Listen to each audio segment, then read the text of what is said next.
Have you seen the most impossible moments in cycling, like a superman on a bike or a superhuman reflexes in a rider? If some of these moments were not filmed, they would have been impossible to believe. So, do you want to take a look at the moments? Hello people and welcome back to Cycling Right Now. Today we're going to talk about the impossible moments in cycling, so stick with the video and watch until the end to know everything about it. The first moment is Superman on a bike, Dafne Fixed. Is that a bird? Is that a plane? It's a guy riding a fixed gear bike down a hill like Superman. Italian online fixed gear bike seller Dafne Fixed is back with another video that is both funny and scary. This time, team member and fixie rider Michael Guerra goes down a hill with a group of road riders. Since he doesn't have a freehub, he can only go as fast as his legs can turn the pedals. What should a rider do? For Guerra, the answer was easy. Take his feet out of the clips, slide onto his belly on the saddle, and hold a Superman pose as he speeds past the roadies. In The Return of Superman, Michael Guerra is back on his bike to fight crimes committed by other road cyclists. He is joined by a motorcyclist who quickly copies his style, but it doesn't help because Guerra quickly passes him.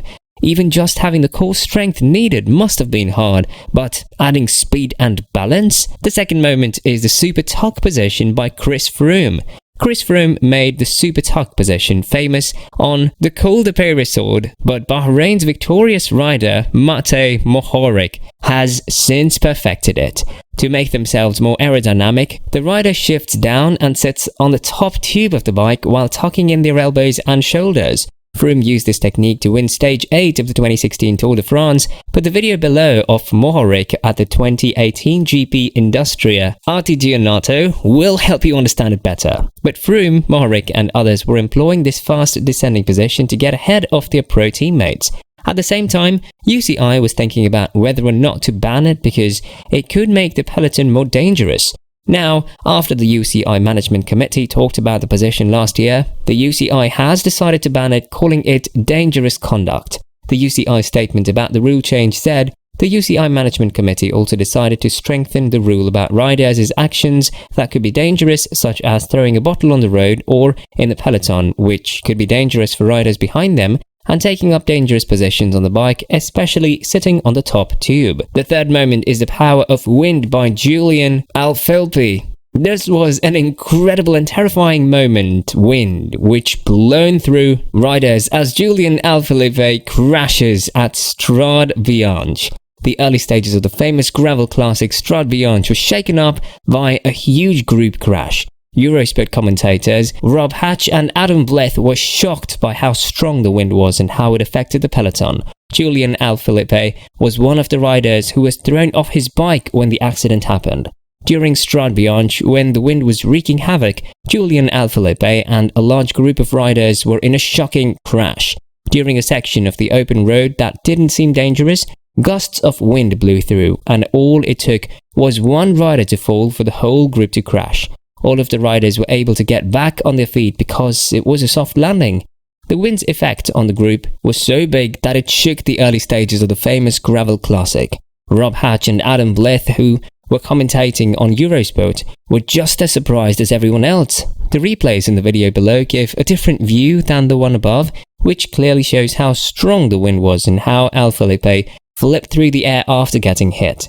Bradley Wiggins rode his motorcycle to give Eurosport a unique view of the chaos caused by the fierce wind.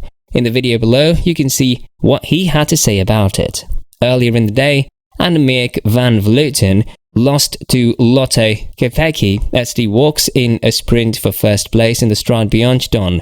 Kopecky had a great ride and she won the race.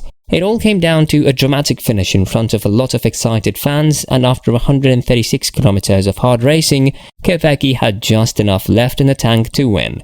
Van Vleuten pushed the 26-year-old to her absolute limit, and it looked like she could win herself in her usual way, but she came up astonishingly short. The fourth moment is Superman Reflexes by Peter Sagan.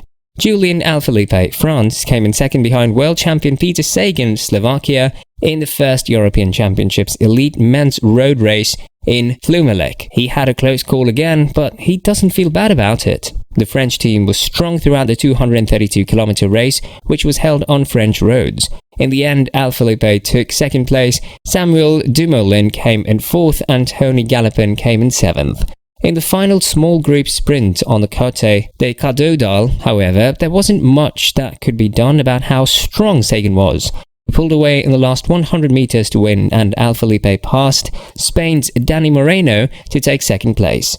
After coming in fourth at the 2016 Olympics in Rio, second in Liège-Bastogne last year, and second in Flèche Wallonne in 2016 and 17, Alaphilippe has been so close to a number of big wins that it's frustrating.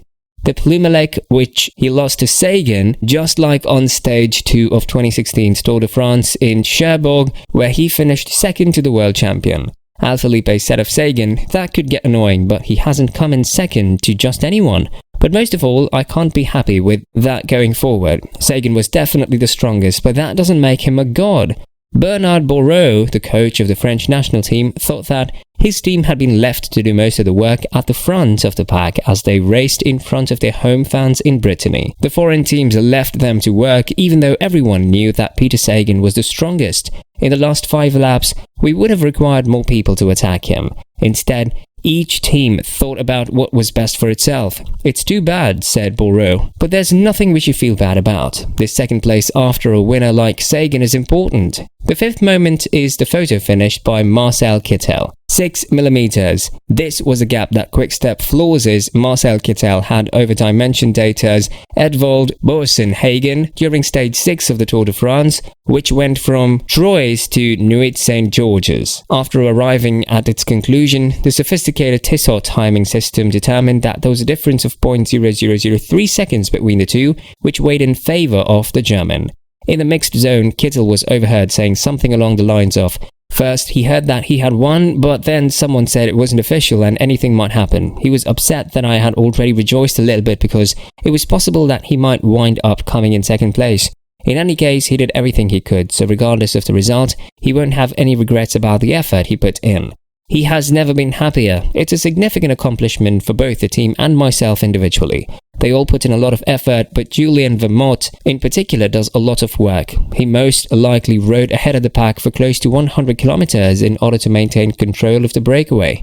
Kittel at first didn't appear to feel sorry for Boasson-Hagen, but after seeing the finished shot, he changed his tune. "Shit, that's a lot of crap for Edvald to take." Kittel made this statement while focusing on the finished shot on NOS TV. "He doesn't see it," he stated. So these were the impossible moments in cycling. That's all for today. Hope you liked our videos. So don't forget to subscribe to our YouTube channel to see more of our incredible videos. Looking forward to seeing you in the next video.